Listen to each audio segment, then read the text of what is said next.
Inhale, exhale, right? Okay. If we start to realize that those are two sides to the same coin, there is no inhale without exhale, there is no exhale without inhale, that in actuality, it's just one thing. Right.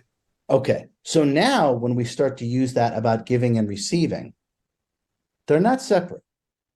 Each one needs one another. It's actually one thing. Now, what we're starting to tap into, Brian, is flow. Now we're tapping into flow. And abundance is the momentum or uninterrupted flow state that comes from the mighty I am, which is abundance itself. So if we cease to compartmentalize, inhale and the exhale, no, Right. it's one thing. Now giving and receiving is not separate. This is when things really start to change. Now, it is the union or unification with the self and all of, now your desire, intention, thought, emotion, action, behavior all comes from the self. It's all expressions of the self.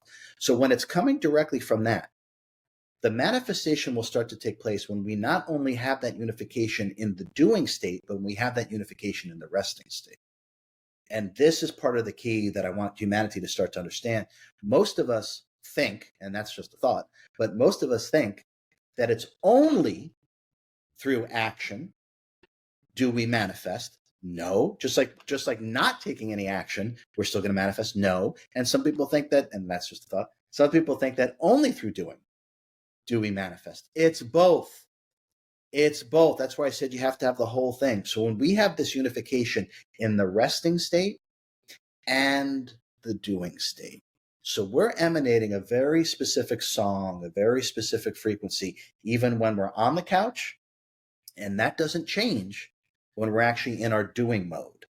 So those two things, understanding that in the resting state and the doing state.